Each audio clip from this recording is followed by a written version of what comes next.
बोलिए वृंदावन बिहारी लाल की जय। जब तुम अपने रूप में रहोगे तब तक अभोक्ता रहोगे। जब तुम प्रकृति के साथ जुड़ोगे तो भोक्ता कहलाओगे। यहाँ पर हमने गीता ज्ञान छोड़ा था, अब यहीं से शुरू कर रहे हैं। प्रकृति से अपने को अलग मानने का प्रयास करना चाहिए। पुरुष प्रकृति में स्थित होकर, जीव प्रकृति में स्थित होकर प्रकृति के गुणों को भोगता है और उसका कारण केवल गुणों का संग है। जब गुणों का संग हो जाता है तभी इसका सत और असत जोनियों में आना जाना सिद्ध होता है। ये कभी उपदृष्टा है तो कभी अनुमंता है, कभी भर्ता है, भोगता और महेश्वर है, तो कभी यही परमात्मा है। इसके भिन्न भिन्न नाम बदलते रहते हैं। इस तरह प्रकृति और पुरुष को जो गुणों के सहित जान लेता है वह संसार में व्यवहार करता हुआ भी कहीं आसक्त नहीं होता, कहीं फंसता नहीं। उस आत्मा को समझने के लिए 4-5 प्रकार भगवान ने यहाँ बताए हैं। जो ऊंची कोटि के व्यक्ति होते हैं, जिनकी बुद्धि बहुत ज़्यादा तीव्र होती है, वह लोग परमात्मा को ध्यान के द्वारा प्राप्त कर लेते हैं। ध्यान के द्वारा ही परमात्मा को अपने अंदर देख लेते हैं। उससे कम बुद्धि वाले सांख्य योग के द्वारा पहले प्रकृति के 24 तत्वों को निरूपण करते हैं, फिर उसका ध्यान करते हैं। ज्ञानी की दृष्टि में, पूर्ण बुद्धिमान की दृष्टि में परमात्मा को छोड़कर और कुछ है ही नहीं। उससे थोड़ा सामान्य हुआ तो प्रकृति और पुरुष दोनों मिल गए। फिर वह प्रकृति के गुणों को समझकर, 24 तत्वों को समझकर उनको अलग करके फिर आत्मा का ध्यान करते हैं। ये दूसरा हुआ। और तीसरा कुछ नहीं जानता, अपने गुरु से सुन लिया और जैसा सुन लिया वैसा मान लिया, उपासना करने लगा, उसका भी कल्याण हो जाता है। वह भी भवसागर से पार हो जाते हैं। जो अपने गुरु से सुनकर मेरी उपासना करने लगते हैं, ऊंचे ज्ञानी को किसी के सहारे की आवश्यकता नहीं पड़ती। वो अपने से अपने में अपने को ढूंढ लेता है, ईश्वर को ढूंढ लेता है। उससे थोड़ा नीचे कोटि में संख्या योग है और उससे नीचे उपासना योग है। जड़ और चेतन के संयोग से ही संसार बनता है और इस संसार के समस्त पदार्थ बनते हैं। अर्जुन, ऐसा तुम निश्चय करके मान लो, ना तो केवल चेतन से सृष्टि हो सकती है, ना केवल जड़ से सृष्टि हो सकती है। जड़ और चेतन दोनों मिलकर ही संसार को बनाते हैं। जैसे ना केवल पुरुष संतान पैदा कर सकता है, ना केवल स्त्री कर सकती है। दोनों का संबंध ही संतान उत्पत्ति में हेतु होता है। उसे स्त्री और पुरुष दोनों स्वतंत्र संतान पैदा नहीं कर सकते। उसी तरह प्रकृति और परमात्मा ये दोनों मिलकर ही संसार रूपी संतान पैदा किया करते हैं। अकेले ना तो प्रकृति पैदा कर सकती है और ना परमात्मा कर सकते हैं। और दूसरी बात और है अर्जुन कि परमात्मा सभी प्राणियों में एक समान रहता है। सभी प्राणी पदार्थों में परमात्मा एक समान है। पदार्थ बनते हैं और नष्ट हो जाते हैं, परमात्मा कभी बनता नहीं, इसलिए कभी नष्ट होता नहीं। पदार्थों के नष्ट होते हुए भी जो आत्म तत्व को अविनाशी समझ लेता है वह भवसागर से पार हो जाता है। दृष्टांत से बात समझो। जैसे आकाश में बादल बनते हैं, बरसते हैं और फिर मिट जाते हैं, लेकिन आकाश ज्यों का त्यों बना रहता है। इसी तरह जो सुप्रीम पावर आत्म चेतन तत्व है, उसमें संसार बनता है, संसार के पदार्थ बनते हैं। बनने के कुछ समय के बाद वह नष्ट हो जाते हैं, लेकिन जिसमें बनते हैं वह ज्यों का त्यों रहता है। ईश्वर तो चेतन तत्व है ना, वह ज्यों का त्यों रहता है। परमात्मा सभी प्राणियों में एक समान निवास करता है। पदार्थों के नष्ट होने पर भी वह नष्ट नहीं होता। ऐसा जो देखते हैं वही वास्तव में देखते हैं। बाकी जो अंधे हैं, जो पदार्थों के साथ चेतन को भी नष्ट हुआ मानते हैं, वह बुद्धि के अंधे हैं। शरीर बनता है, रहता है, बढ़ता है, घटता है और मिटता है, लेकिन शरीर जो उसके अंदर है वह एक समान है। शरीर नष्ट होने पर भी आत्म तत्व ज्यों का त्यों रहता है। ये भगवान कह रहे हैं। जिसने परमात्मा को सब में एक समान देख लिया, चेतन आत्म तत्व को जिसने सब में एक समान देख लिया, उसने अपनी आत्मा की हत्या नहीं की। जो अपनी आत्मा को या परमात्मा को सब में नहीं देखता, वह आत्म हत्यारा है। किसी के टुकड़े टुकड़े कर देना हत्या हुई कि नहीं? जो एक चेतन तत्व है, उसको टुकड़े टुकड़े अलग अलग शरीर में तुमने देखा तो हत्या कर दी ना उसकी। और एक बड़ा सुंदर श्लोक है जिसका भाव अर्थ है कि जो परमात्मा के सही स्वरूप को नहीं समझ पाया, उस चोर ने कौन सा पाप नहीं किया? मैंने सब पाप किए। जो आत्मा के सही स्वरूप को ना समझकर अन्यथा रूप में आत्मा को देखता है, उसने सबसे ज़्यादा पाप किया। आत्मा को सही स्वरूप स्वरूप को समझने का प्रयास करो। जितने कर्म होते हैं वह प्रकृति के द्वारा होते हैं। शरीर में रहता हुआ आत्मा अकर्ता भोगता ही बना रहता है। चुंबक स्वयं न्यूट्रल रहता है, लेकिन समीप में आने वाले लोहे को हिला देता है। स्वयं नहीं हिलता, पर लोहे में हलचल पैदा कर देता है। यावन मात्र क्रिया शरीर के द्वारा इंद्रियां, मन, बुद्धि और अहंकार के द्वारा संपन्न होती हैं। आत्मा उस समय भी न्यूट्रल रहता है। अज्ञान के कारण आत्मा के कर्तृत्व जोड़ दिया जाता है। आत्मा अकर्ता है। प्रकृति के द्वारा शरीर में जो इंद्रियां बनी हैं उसमें कर्म हो रहा है। किसी को पैरालाइसिस हो गया तो आत्मा उसके अंदर है या नहीं? पैरालाइसिस के मरीज को हाथ उठाने के लिए, पैर उठाने के लिए कहा जाए तो नहीं उठा सकेगा, लेकिन आत्मा तो है ना उसके अंदर।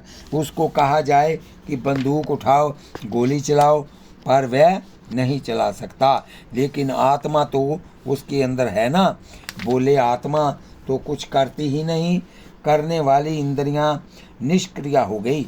इसलिए अब क्या करेंगे? कर्म जो होते हैं वह इंद्रियों से होते हैं। आत्मा न्यूट्रल रहती है।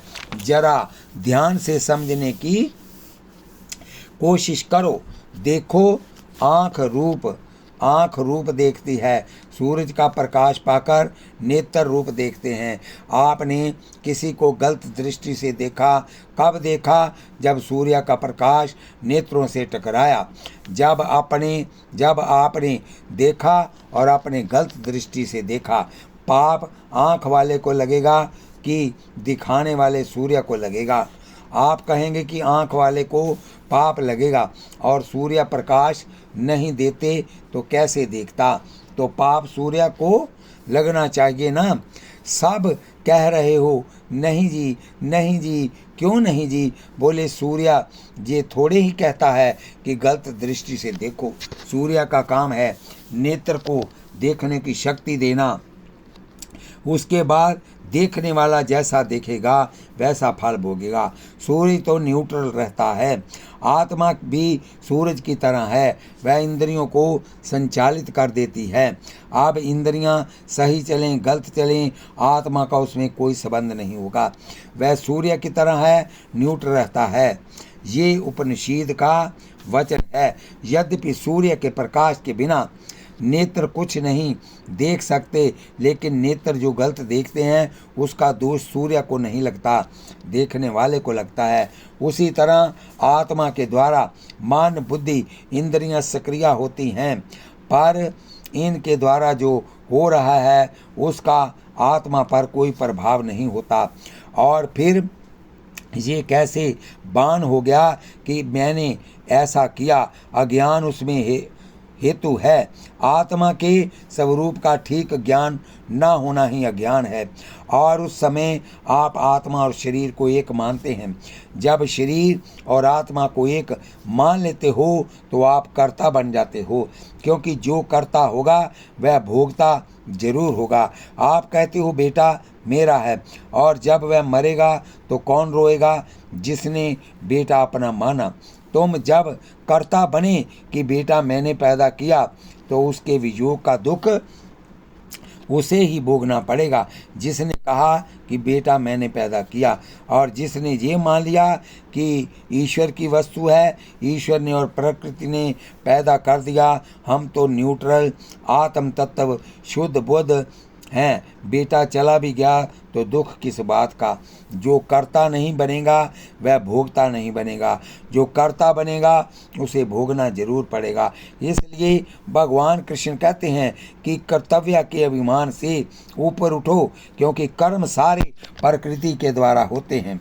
जब व्यक्ति पागल हो गया और बुद्धि जब असंतुलित हो गई, तब आत्मा तो है लेकिन अब वो कुछ कर नहीं सकती, क्योंकि आत्मा न्यूट्रल है, वह कुछ करती नहीं। करने वाली जो इंद्रियां थी, निर्णय देने वाली जो बुद्धि थी, जब वह ही निर्णय नहीं दे पा रही तो इंद्रियां क्या करेंगी? आत्मा है, पूर्ण है, ये देखो। ये वही वास्तव में देखना है जो आत्मा को अकर्ता रूप में देखता है और मानता है। एक आदमी ने गाय को लाठी उठाकर मारी, वह अनाज खाने लगी थी, गाय मर गई। गौ हत्या उसके पास आई, तुमने गौ हत्या की इसलिए तुम्हें इसका फल भोगना पड़ेगा। वह बोला मैंने नहीं मारा, क्योंकि आत्मा तो किसी को मारती नहीं। फिर किसने मारा? बोला हाथ के देवता इंद्र हैं, इंद्र ने सहयोग दिया होगा, लाठी उठी होगी और मार दिया।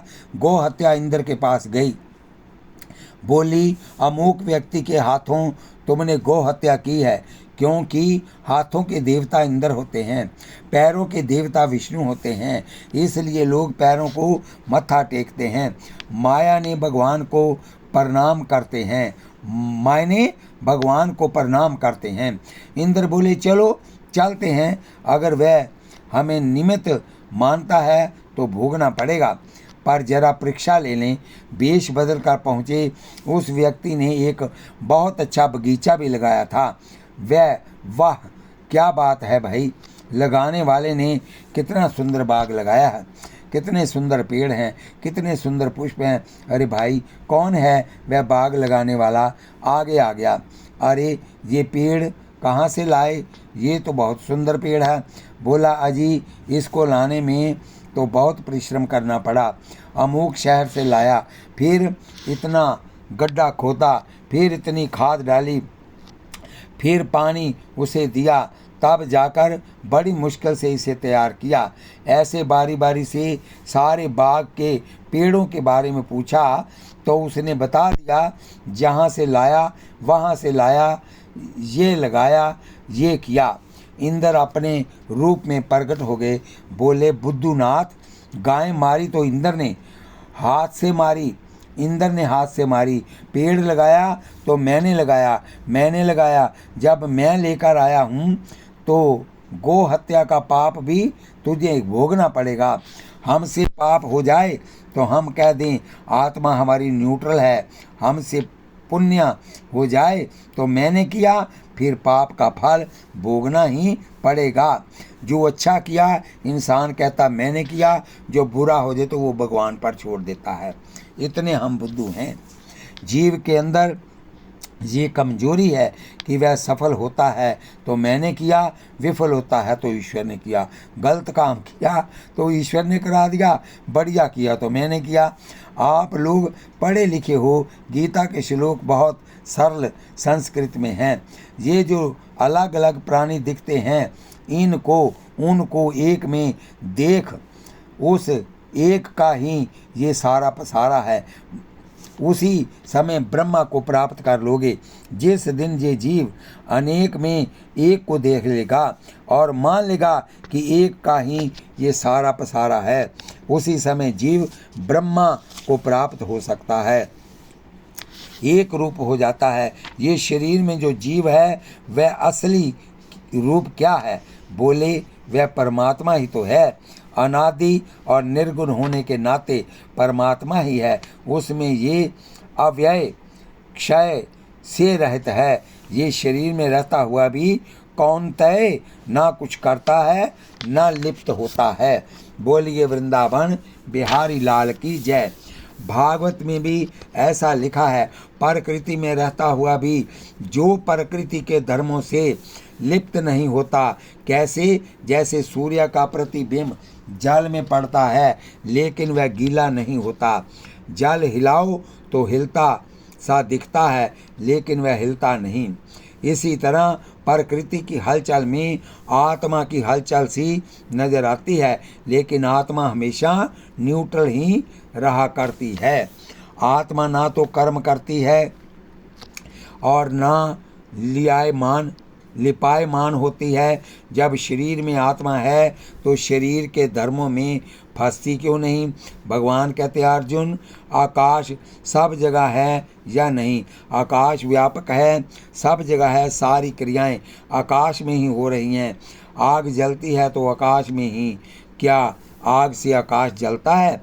हवा कहाँ चल रही है? आकाश में। आकाश सूखता है क्या? पानी कहाँ बरसा? आकाश गीला हुआ क्या? तलवार कहाँ चली? बम कहाँ फटे? आकाश में। आकाश फटता है क्या? आकाश सूक्ष्म है, ये सर्वगत व्यापक है, वह कहीं फंसता नहीं, आसक्त होता नहीं।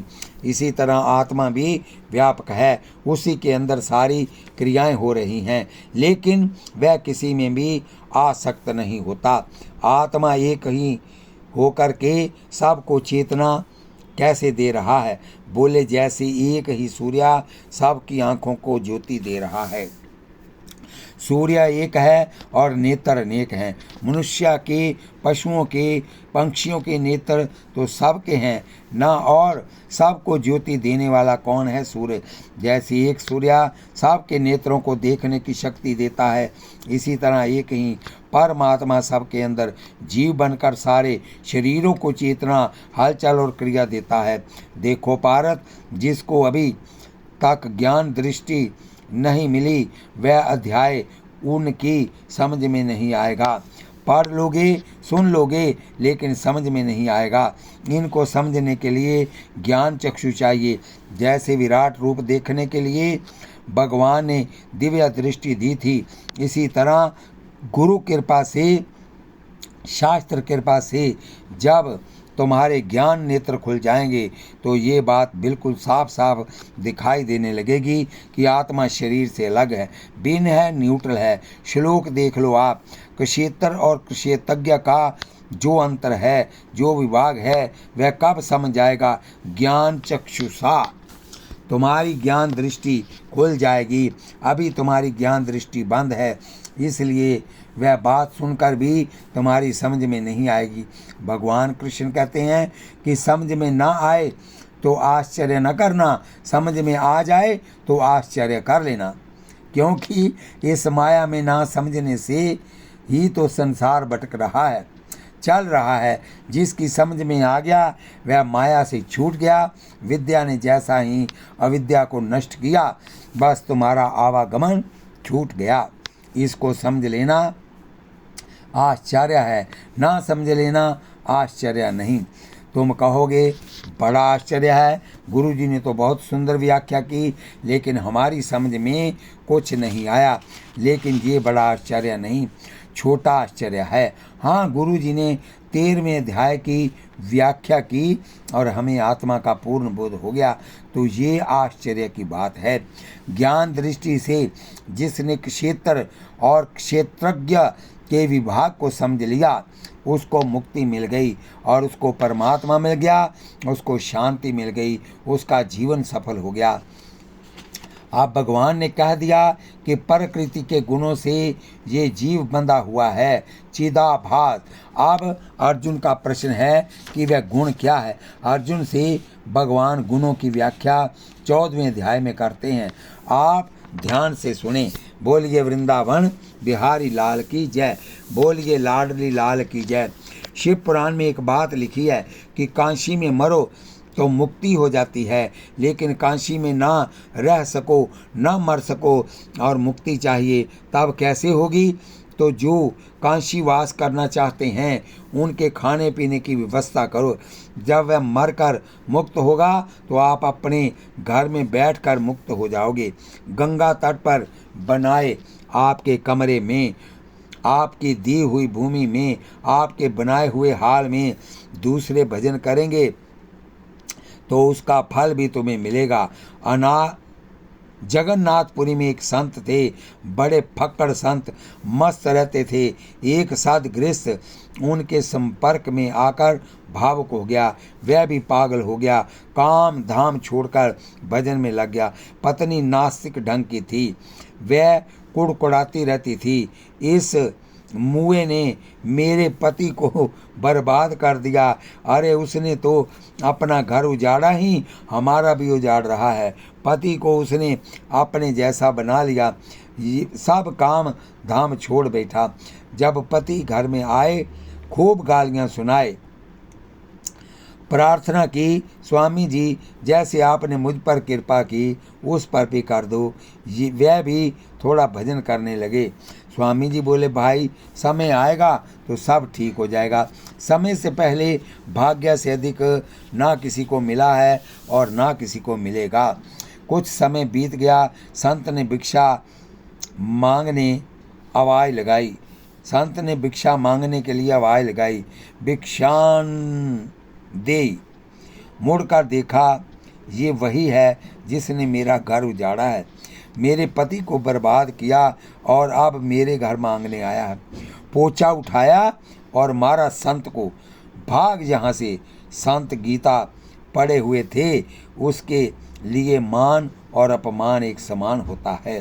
वह पोछे वाला कपड़ा उठाकर ले गए और समुद्र में उस कपड़े को धोने लगे और जगन्नाथ भगवान से प्रार्थना करने लगे कि जैसे कपड़े की मैल यहाँ धुल रही है, भगवान उसके दिल की भी मैल धो दो ताकि वह भी शुद्ध हो जाए। कपड़ा धोया, सुखाया और फाड़ कर बत्ती जलाई, जैसे रुई की बत्ती बनाते हैं, और घी डालकर आरती करने लगे। हे प्रभु, जैसे ये ज्योति आपके चरणों में जल रहा है, वैसे उसके हृदय में भी थोड़ा प्रकाश कर दो। उसके चारों तरफ ज्योति जलने लगे। घबरा गई, ये हो क्या रहा है। यहाँ देखती हूँ ज्योति जल रही है।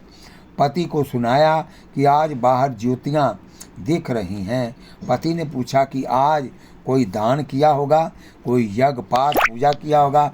बोली, नहीं, आज वह तेरा गुरु आया था, उसे पोछा दान किया था। चलो देखते हैं। पता चलने पर कि संत मंदिर में गए हैं। दोनों दौड़े दौड़े वहाँ गए। संत उसी कपड़े की ज्योति जलाकर आरती कर रहे थे। वह गृहस्थ रो पड़ा, बोला, पगली, तूने पोछा दिया तो तेरे बाहर ज्योति जल गई। अगर सेवा कर लेती तो तेरे अंदर ज्योति जल जाती और तेरा जीवन धन धन हो जाता। हम अगर भजन नहीं करते तो भजन करने वालों का सहयोग भी हमसे बन जाए, तब भी हमारा कल्याण हो सकता है। अब 14वें अध्याय की व्याख्या सुनिए, ये बड़ी सरलता से समझ में आ जाएगी। अर्जुन, मैं फिर तुझसे ज्ञानों में श्रेष्ठ ज्ञान सुनाता हूँ, जिसे सुनकर ऋषियों ने सिद्धि प्राप्त की है और मुझे प्राप्त कर चुके हैं। इस ज्ञान को यदि तुम धारण कर लोगे, जब सृष्टि होगी तो तुम्हारा जन्म नहीं होगा, और जब प्रलय होगी तो तुम्हारी मृत्यु नहीं होगी। जन्म और मरण से मुक्त होकर सृष्टि में दोबारा उत्पन्न नहीं होते। इसको ध्यान से सुनना अर्जुन। मायने प्रकृति में मैं गर्भ धारण कराता हूँ और उसी प्रकृति से फिर ये संसार पैदा होता है। जैसे किसान जब खेत में बीज बोता है, अनाज पैदा होता है। भगवान कहते हैं कि प्रकृति जो माया है वह खेत है, जोनी है, मैं उसमें बीज डालता हूँ, उससे संसार पैदा होता है। परमात्मा प्रकृति में गर्भ कैसे धारण करता है? बोले केवल देख लेते हैं और देखने मात्र से प्रकृति गर्भवती हो जाती है। केवल देखने मात्र से एक क्षण में ही सृष्टि होती है। संकल्प से सृष्टि होती है, मैं एक हूँ अनेक हो जाऊँ, यही प्रकृति में गर्भधारण है। परमात्मा का संकल्प ही गर्भधारण है। प्रकृति में 3 गुण हैं। गुण शब्द का अर्थ होता है बांधने वाला। रस्सी को संस्कृत में गुण कहते हैं।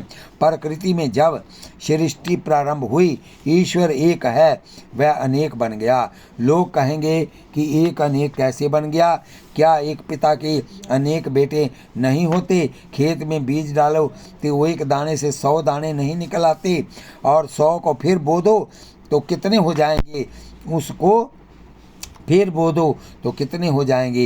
एक बीज अरबों खरबों नहीं हो जाएंगे। जैसे एक बीज अनंत रूप धारण कर लेता है, वैसे ही एक परमात्मा ही अनंत रूप धारण कर लेता है।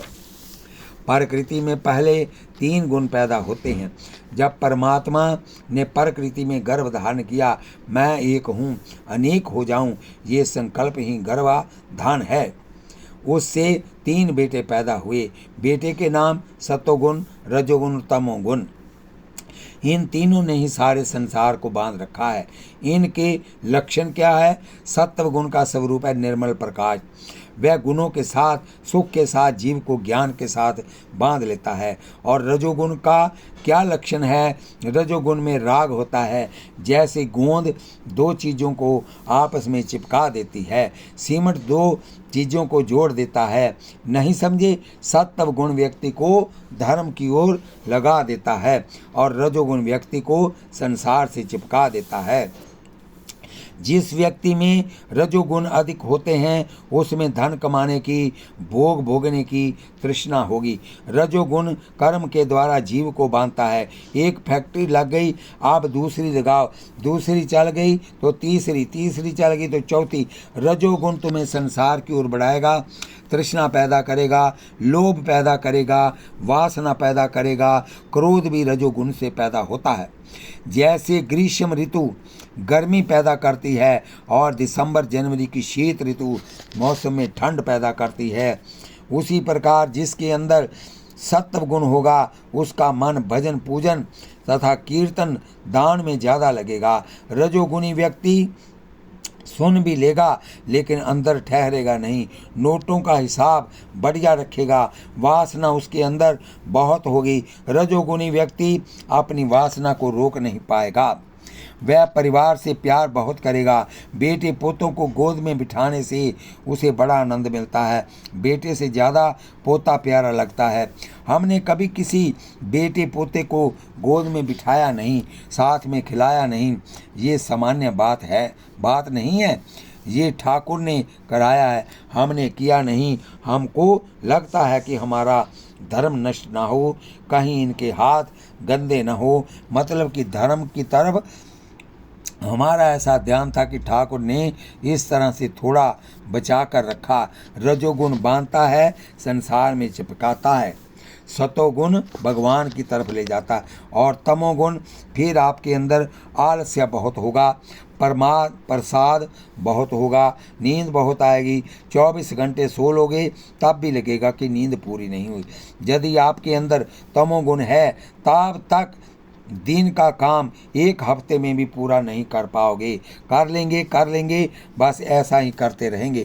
आलस्य, प्रमाद, असावधानी और निंद्रा ये तमोगुण के लक्षण है। यदि आपका हृदय तमोगुण है तो आपके जीवन में ये चीज़ें प्रकट होंगी। हर समय शरीर का टूटते रहना, भारी लगना, भजन में आलस होना, नींद आना, कथा सुनने में दिलचस्पी ना होना, कथा में आ भी गए बैठ भी गए, कथा बढ़िया भी चल रही है पर उसके दिमाग में कोई हलचल नहीं, बस ठीक है हो रही है तो हो रही है। छोटे बच्चे कथा में खेल रहे हैं क्योंकि समझ इतनी कहाँ है। तमोगुणी व्यक्ति शास्त्र की बात को पकड़ नहीं पाता। आलस, प्रसाद और निंद्रा उसे हर समय घेरे रहते हैं। वह पढ़ेगा जरूर, क्योंकि पढ़ेगा जरूर, कोशिश करेगा कि याद हो जाए पर याद होता नहीं। रजोगुणी को भी याद नहीं होता, कम होता है। रजोगुणी को व्यापार की बात एकदम याद हो जाएगी, भगवान की बात, रामायण की चौपाई